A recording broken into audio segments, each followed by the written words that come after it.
निर्मला सीतारमण अपना पूरा बजट पेश कर चुकी हैं और लगभग 1 घंटा 27 मिनट के अपने बजटीय भाषण ने निर्मला सीतारमण ने जिस तरह का ऐलान किया है, उन्होंने सप्तऋषियों का ऐलान किया है। सप्तऋषियों के माध्यम से उन्होंने अपने 7 प्राथमिकताओं को गिनाया है।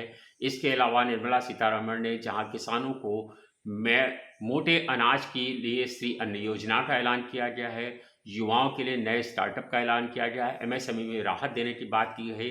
तो आज उन्होंने आयकर स्लैब को 6 घट से घटा करके आयकर स्लैब 5 रख दिए हैं और इस आयकर स्लैब में जो 6 स्लैब घटाए गए हैं उसमें एक राहत मिली है।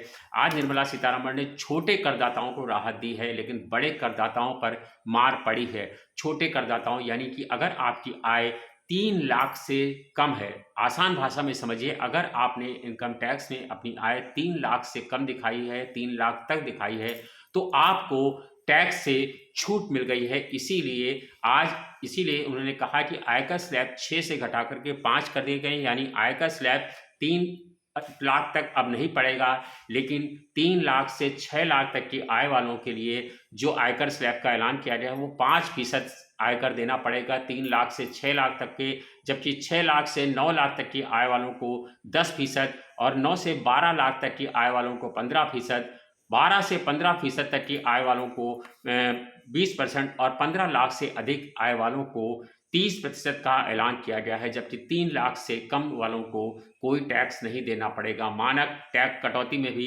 लाभ का विस्तार किया गया है। अधिकतम कर की जो दर थी उसको 42.74 से घटा करके 39% कर दिया गया है, यानी कि निर्मला सीतारमण ने अपने बजटीय भाषण में हर एक को लुभाने का ऐलान किया गया है। इस बजट में तमाम सारी चीज़ें, हर एक को कुछ ना कुछ दिया गया है, हर एक की झोली में कुछ ना कुछ डाला गया है। सरकारी कार्यक्रमों, साझेदारी, भागीदारी के साथ जिन चीज़ों को बढ़ाया गया है उसका भी ऐलान किया गया है।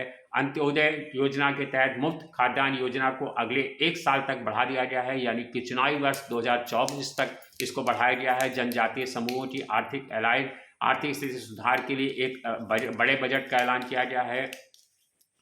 तो उसके तहत पीएमपीबीटीजी योजना का ऐलान किया है, जिसके तहत 15,000 करोड़ रुपए का बड़ा ऐलान किया गया है। 2014 से स्थापित 157 मेडिकल कॉलेजों के साथ साथ 157 नए संस्थान बनाए जाने का ऐलान किया गया है। पीएम आवास का कोई परिव्यय को 66% से बढ़ाकर 79,000 करोड़ रुपए कर दिया गया है। तो एकलव्य स्कूलों को बढ़ाने की बात कही गई है और कहा गया है नए एकलव्य स्कूल बनाए जाएंगे, जिसके तहत 38,800 शिक्षकों और कर्मचारियों की नियुक्ति की जाएगी। रेलवे की काया पलट के लिए 2.4 लाख करोड़ रुपए का निवेश किया गया है। कई नई ट्रेनें चलाई जाएंगी और रेलवे को बड़ा भारी भरकम बजट दिया गया है।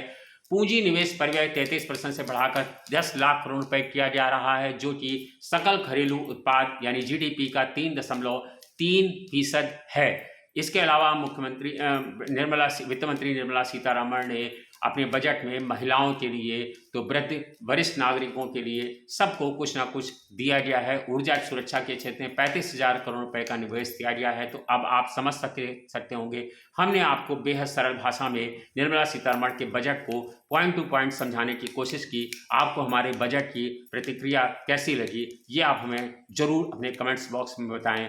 सरिता परिवार के साथ बने रहें, हम हर पल आपको सारी जानकारियां देते रहते हैं। धन्यवाद, शुक्रिया।